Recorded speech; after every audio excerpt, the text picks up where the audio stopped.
So again, I appreciate the time. We're talking to you just hours after Governor Justice announced that he was going to put you up for that appointment to fill that Senate seat. Kind of talk to me about that process, how you heard about that, and kind of your reaction to the news when he finally did announce your name.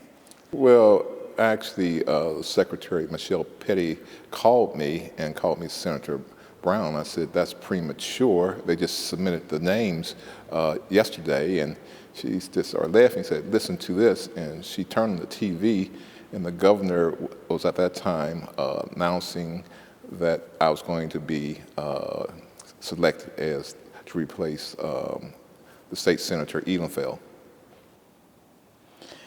And so we're here in Independence Hall, historic place in the state of West Virginia, and you serving in state legislature. You're going to be the first African American in the state Senate in 20 years, first male African American to ever serve in the state Senate. What does that mean to you, kind of naming that off? You have been the president of the NAACP here in the state for a number of years, but kind of what does making that history mean to you? Well, for me personally, I feel very honored, but it also shows progress. You know, West Virginia has gotten somewhat of a bad rap at times due to racial issues and things. But, you know, have begun to move forward with this.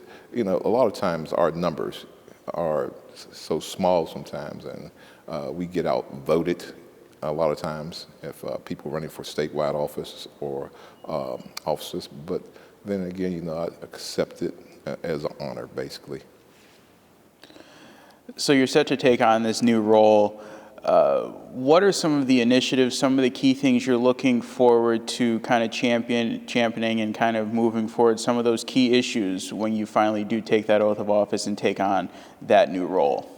One of the problems I'm looking at is this: how to maintain our population in West Virginia and in the area, and how to try to bring people back into the area. You know, we have young people leaving, and that is a brain drain. Generally through finding economics or ways to bring economics back to the area, you know, jobs. I mean, you know, that's pretty cliche anymore for politicians say, we're going to bring jobs. But I think we have to think in a different way or outside of the box and bringing people back.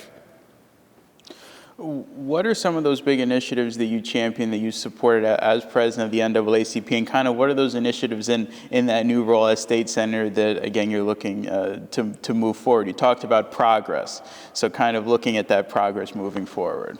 Well, the biggest initiatives that we're championing has been voting rights, even the state of West Virginia.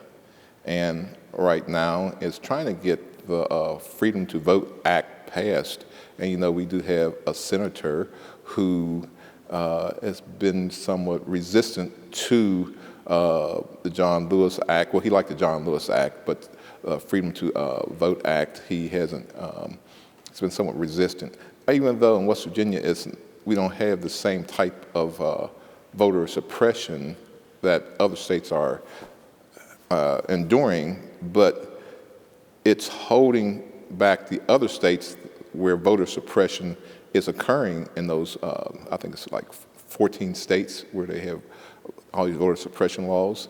And West Virginia is a key, Governor Manchin is a key to fight voter suppression if he, you know, decides to support the Freedom to Vote Act.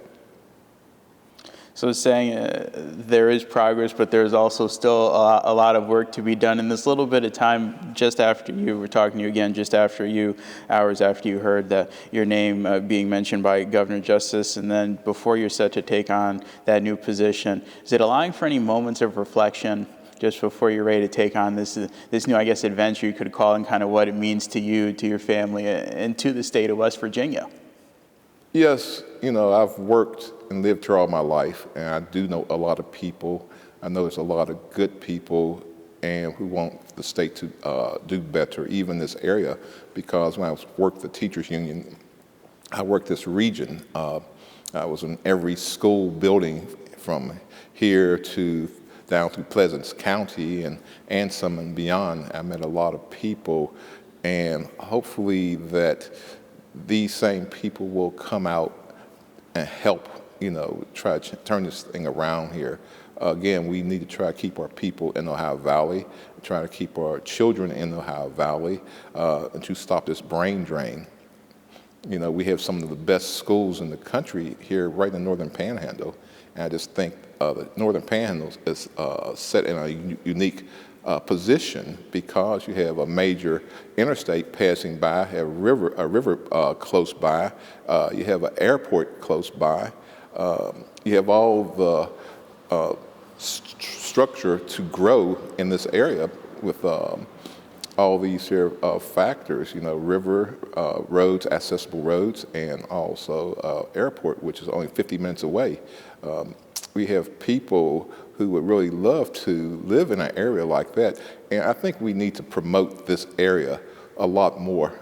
I mean, I'm looking at California out there, show them the greenery here while, they're burning up out there. I mean, it's really sort of weird. But also, just the cost of living here. People out of New York and places should want to come here to live because of the cost of living. If you're a retiree and living in New York, or the city, I can't imagine how much you're paying. And that same retiree comes here and lives in this area, they could do quite well and still be close enough to New York in a plane or even to drive if they wanted to go back and forth at different times. Also, we have to look at broadband development. People can work any place anymore. Because, right now, since the pandemic, we found many people working from home and not in offices, working, with their computers and broadband. It'd be just as easy for them to live here and work someplace else with their broadband.